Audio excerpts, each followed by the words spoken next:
Our next guest is David McCandless. Part of the challenge of running an AI company and being a big data business is that the stuff we get, the information we get, is really boring to look at. It's rows and rows and rows and rows of data. It's vectors, it's Excel, and then computers die, and then you're using the cloud. So it's not. If I go to the next slide, please. It's not fun. We've tried very hard to convert that into something that's more fun, more visual, and telling human stories through that data. So it's less important if 1.3 million people did something, but who were these people? What were their stories? What are their origins? And what were their biases, thoughts, perspectives? As we looked at telling stories of math more effectively on our platform and in our products, I was drawn to David McCandless's work, and I have literally never seen data being represented more beautifully, more elegantly, more succinctly, not just pretty, but crisp. Not just pretty and crisp, but tugs your heartstrings in a particular way.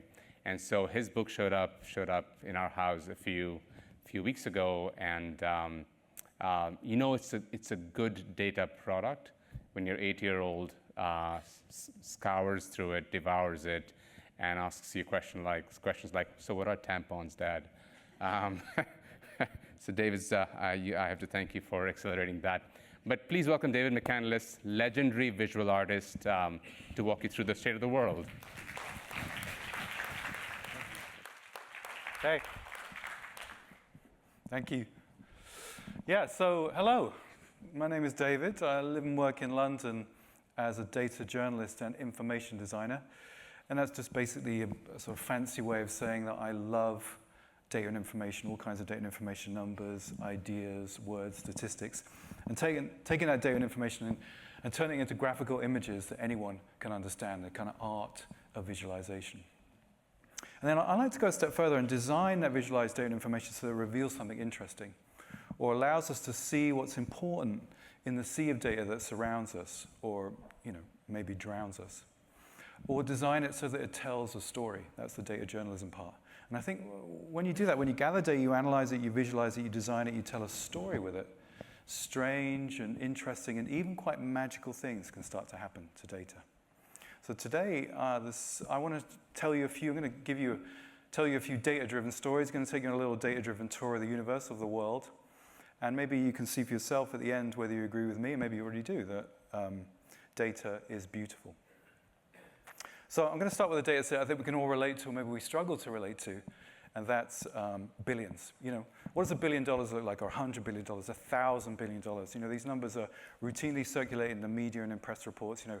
50 billion for this takeover, 100 billion for this war, and so on. But these numbers are mind-bogglingly huge. They're impossible to relate to in any everyday sense.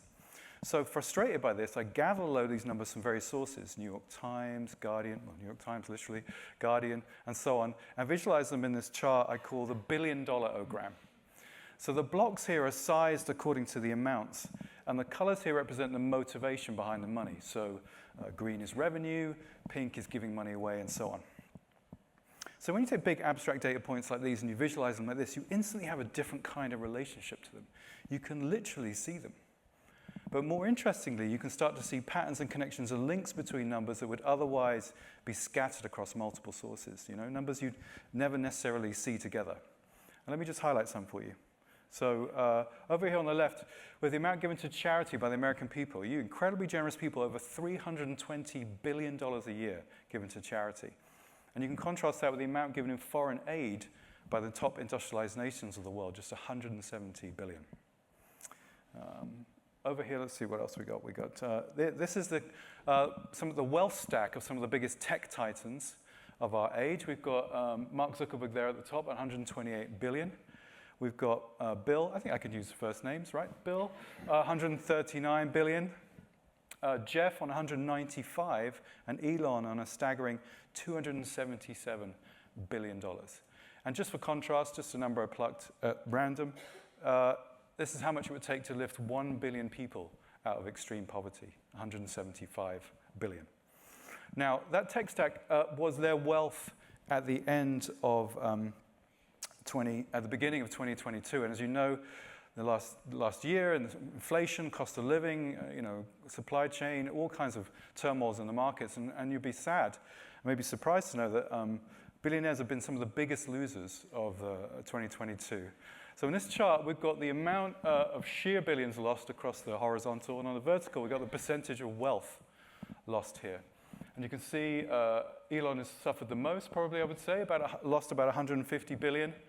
Jeff and Mark, pretty heavily in the 90s, loss of billions there. But the person who's lost the most, actually, is Mackenzie Scott. That's Jeff Bezos' ex-wife. And she's lost that much because she's actually given it all to charity. Now, Elon's woes are perhaps not unrelated to his $44 billion takeover of Twitter, or X as we now call it. So let's see that number in context with some other numbers. There's that 44 billion in context with some other of the biggest tech acquisitions of recent years. You can see for yourself, did he kind of pay market price for that? Maybe. But the standout statistic for me, looking at this data, was what an incredible bargain Instagram and YouTube were, just close to $1 billion each. Amazing. Tumblr, maybe not so much. So you see, with data and storytelling with data, the story doesn't reside in the data points themselves. It resides in those contrasts and those comparisons. And the act of visualization kind of opens up the space for those contrasts and comparisons, opens up the space for story, turns the data into a landscape that we can explore with our eyes, with our minds. I want to show you another landscape of data now. This next image was from one of my books. Some of you might have seen it. It's on, went a little viral as well, so maybe you might have seen it online. So if you know the answer to this next question, don't say, and we'll test everybody else. I want you to try and guess what this data set is. There's something that peaks twice a year, once around about Easter, and then 2 or 3 weeks before Christmas. Has little mini peaks every Monday, but then flattens out in the summer. If you don't know the answer, any guesses? Chocolate, yes. I mean, that would help, yeah, having some chocolate in, definitely. Say again? I didn't quite hear. Peaks.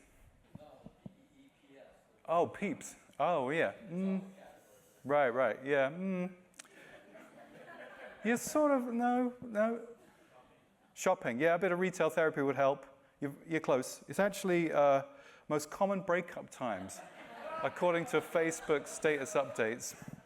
We gathered hundreds of thousands of Facebook status updates, legitimately and anonymously, I might say. And this was the pattern that we found in the data. Mysterious peak around April Fool's Day. What did you do? Mondays, we think people come out of bad weekends on the Mondays, update your statuses with the terrible news. Summer, well, you want to be young, free, and single for the summer, right? Little clear out there. And the lowest day of the year, of course, Christmas Day. Who would do that? Well, somebody would, because the data's not actually zero.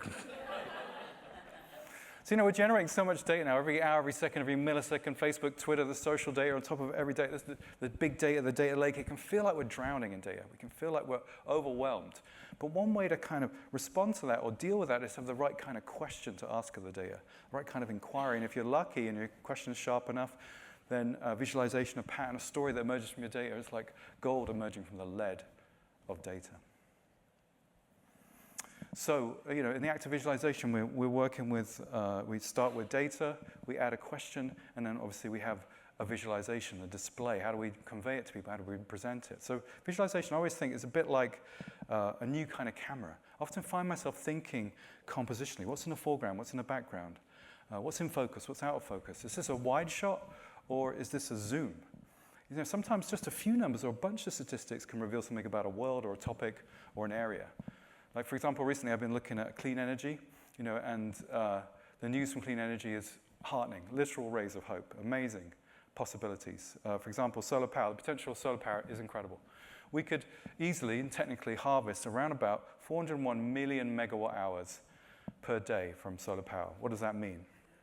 Well, here's the entirety of humanity's electricity used per day, 63 million megawatt hours. And here's the percentage of that potential we're currently harvesting, 0.5%. So just these sort of heartening zooming into these numbers to reveal something, these sort of zooms form the backbone of a project I wanted to delve into, which was called Beautiful News, where every day for a year, I visualize something that was positive, progressive, or amazing that was happening in the world that we can't always see when we're focused on the negativity of the news. So we create a chart every single day, trying to make it beautiful, succinct, as we were saying, clear, and trying to surface some of these amazing things that are happening. And it's not to say the news is bad or it's not useful, but sometimes it does have a negative bias. It tends to focus on the tragic, the conflictual, the depressing, because that kind of sells newspapers and gets clicks. But there's a lot going on in the world that is to be celebrated. It's quite amazing what's going on. So I want to surface some of this. I think is one of humanity's greatest achievements. 200 years ago, nearly 1 in 2 children died before the age of 5. If you can imagine just the impact on societies, on families, on mothers. But now it's down to just 1 in 20 and confined to mostly lower income countries. That little spike in the middle, that's the 1918 flu pandemic. In fact, every single country in the world has seen drops in infant and child mortality since 1950. Incredible achievement, absolutely staggering. A lot of preventable diseases, vaccines, and just better health, better infrastructure. Millions of lives have been saved from children. That's about 725 a day, 265,000 a year, 7.2 million lives over 25 years. And like I said, partly it's to do with medical technology and dedicated application, and it's also like infrastructure is changing and wealth is increasing.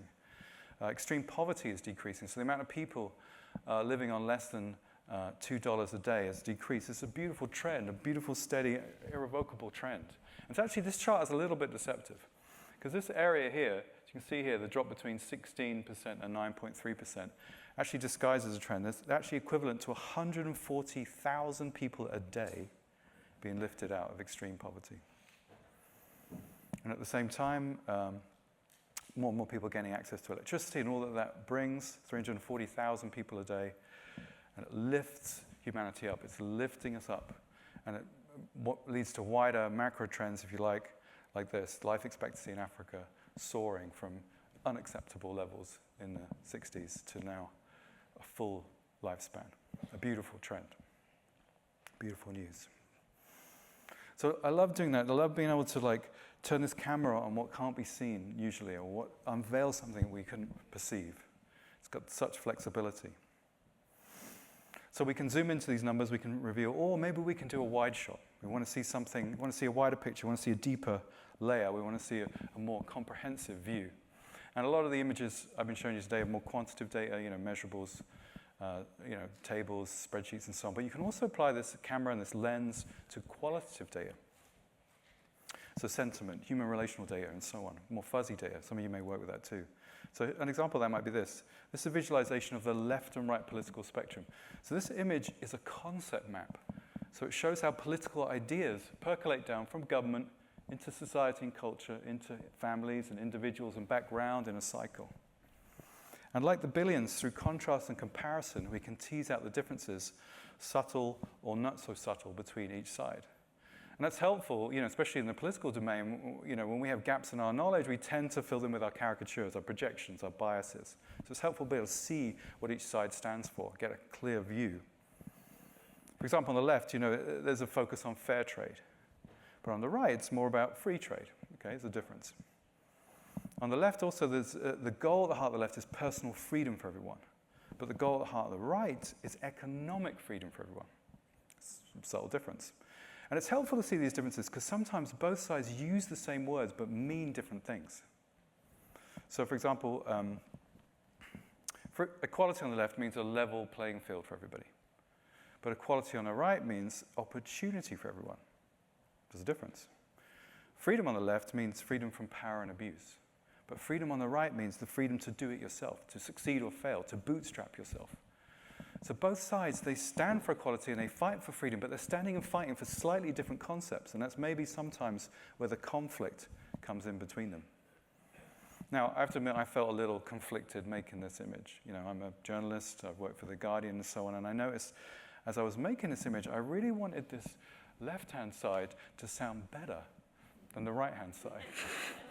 But I couldn't do that because I would have created something that was visibly lopsided, visibly biased. So as part of my process, I really had to step into that right-hand side, really honor the perspectives there, and realize somewhat uncomfortably how much of myself was actually in that side. But it wasn't too uncomfortable because ultimately I was just looking at an image. There's something unthreatening about an image. You know, if somebody was talking to me about their political views or telling me about my political views, I might feel like I have to shut down or defend. But seeing someone else's political views, that's somehow more acceptable. I can let that in. I can understand that in a more ready way. So maybe, there's a clue in the language. You know, when you say to someone, oh, I see what you mean, I see where you're coming from, you're telling someone that you somehow mentally visualize their viewpoint, and you can let it in. You don't have to agree with it, but you can kind of relate to it and accept it. So maybe there's a potential for visualization in what feels like these more polarized and divided times to be able to see where people are coming from and see what they think. But, are these times as polarized and divided as they seem? Because I'm going to wrap up on this. Far more actually unites us than divides us. There's this beautiful study by a professor surveyed 85,000 people to explore their common values. And he found incredible similarities, actually. Just a difference, 84% similar between countries, 91% similar between people of different religious faiths, 96% similar between rich and poor, also 96% between genders, and between age groups, and education levels, 97% similarity in common values. So maybe we're not as polarized and divided as we might seem. And to be able to see that, to be able to have that displayed and understood and in my mind, that to me somehow feels beautiful. Thank you, everyone. Thank you.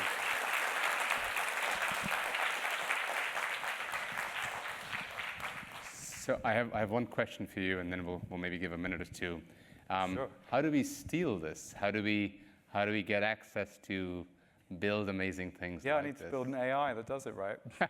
That seems to be the lesson of the day. Yeah. Questions from the audience. What I love about the book, and I hope some of you, if not all of you, got the book outside. It's incredibly positive, paints such a picture of goodness in the world. But it is time for literally one question. Well, the tapestry lady, I now recognize you. Thank you. Hi, David. Hey. I have to say, your illustrations, your data visualization is absolutely beautiful and such an inspiration. Thank you. And like everyone knows here, we work for Tapestry Analytics, and data visualization is exactly what we do. So my question is, what is your favorite data visualization in your book? Ooh. Oh, thank you. Let's see. Oh, so many. I mean, I really do. The left versus right, it's not in that book, but the left versus right graphic to show you is my favorite because it was such a journey to make it. And I went in with such a bias. And I didn't know I had a bias. I had this idea of being right and being left, but being right. And then I went on this really big journey and went left, released it online, and then it was attacked. It was feedback. And then I incorporated that feedback, and I got into great dialogue with conservatives, and they made suggestions, and we worked together to complete the image. So it felt like a real odyssey. And then I felt very sort of flossed. My mind felt quite flossed and apolitical afterwards. I just felt, oh, yeah, this is a nice way of looking at this. Yeah. So that was a great experience. Yeah. Thank you. Thank you, everybody. Thank you, David. Pleasure.